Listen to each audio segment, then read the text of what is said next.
सांसद चंबा कांगड़ा डॉक्टर राजीव भारद्वाज आज अपने चंबा दौरे पर पहुंचे। इस दौरान चंबा पहुंचने पर भाजपा कार्यकर्ताओं द्वारा उनका स्वागत किया गया।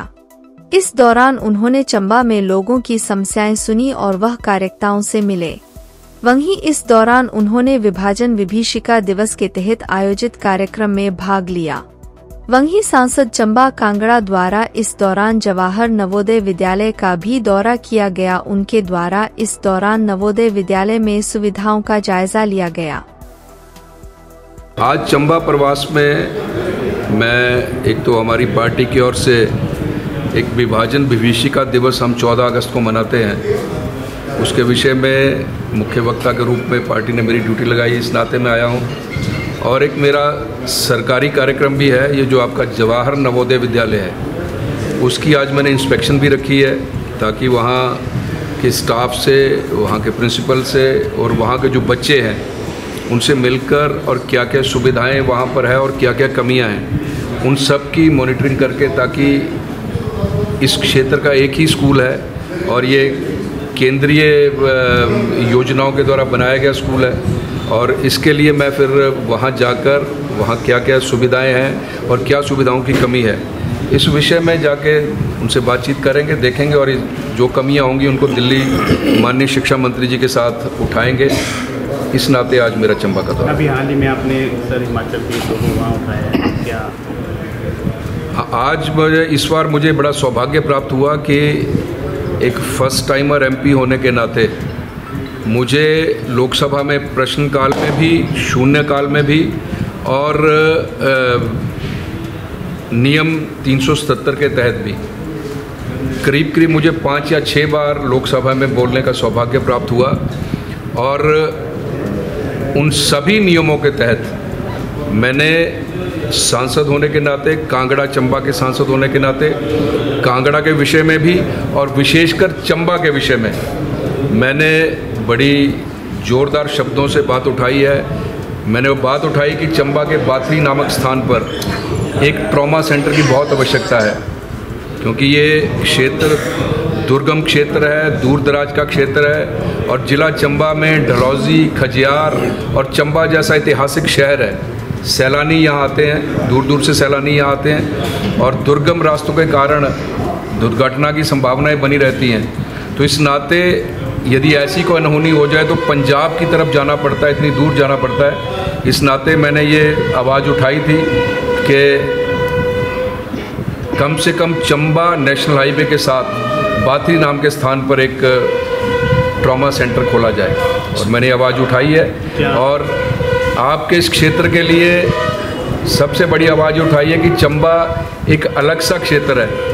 बच्चों को बहुत दूर हमीरपुर, शिमला, धर्मशाला पढ़ाई अपनी पूरी एडवांस स्टडीज़ के लिए जाना पड़ता है। मैंने ये कहा कि कम से कम कोई बड़ा व्यावसायिक केंद्र, व्यावसायिक संस्थान भी चंबा में खुलना चाहिए। मैंने तो NIT तक की मांग की है। मैं शिक्षा मंत्री महोदय से मिला भी था, उन्होंने कहा कि बड़ी जायज़ आपकी मांग है और इसके ऊपर गंभीरता से विचार करेंगे। और मैंने धार्मिक कॉरिडोर की बात की।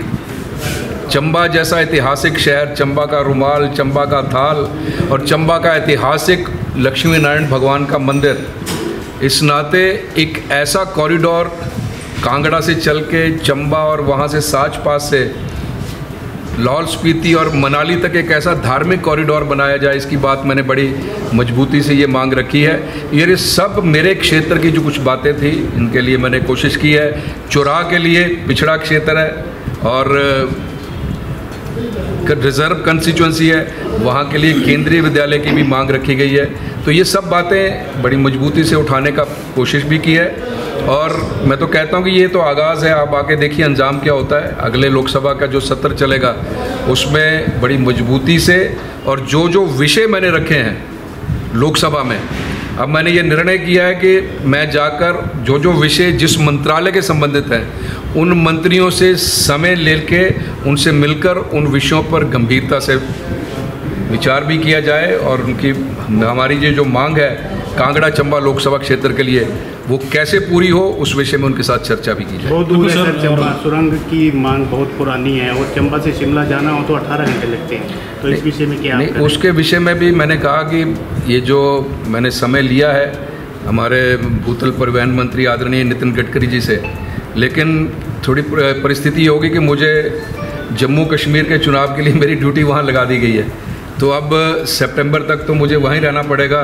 जो जितने भी बॉर्डरिंग कंस्टिट्यूंसी हैं पाकिस्तान के साथ लगती, उन सभी कंस्टिट्यूंसी पर मेरी ड्यूटी लगी है। अब मैं 15, 18, 19, 20 के बाद वहाँ चला जाऊँगा।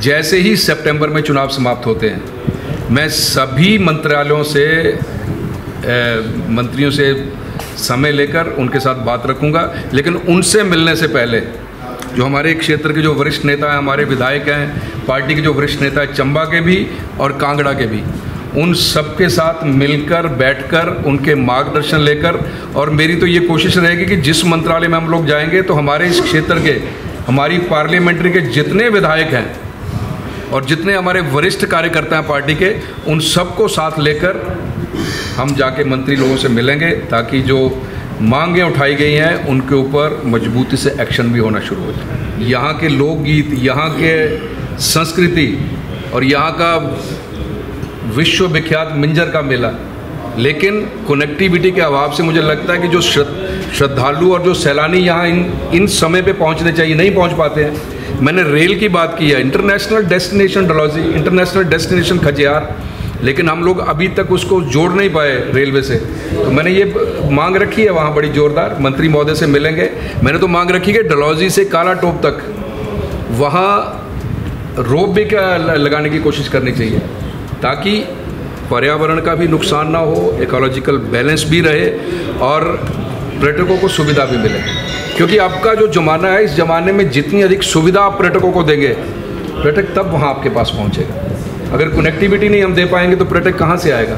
अब डलहौजी जैसा खूबसूरत क्षेत्र है, लेकिन उसके जो एज़ पर इट्स रेपुटेशन जितने सैलानी आने चाहिए वो नहीं पहुँच पा रहे हैं। कनेक्टिविटी का इशू है, रेल नहीं है, सड़कों की व्यवस्था इतनी अच्छी नहीं है। तो इसके लिए बड़ी ज़ोरदार शब्दों से आवाज़ उठाई है, और ये तो एक जो मेरे मन में था, जो मेरा विज़न था एक सांसद के नाते इस पूरे लोकसभा क्षेत्र के लिए मैंने रखा है।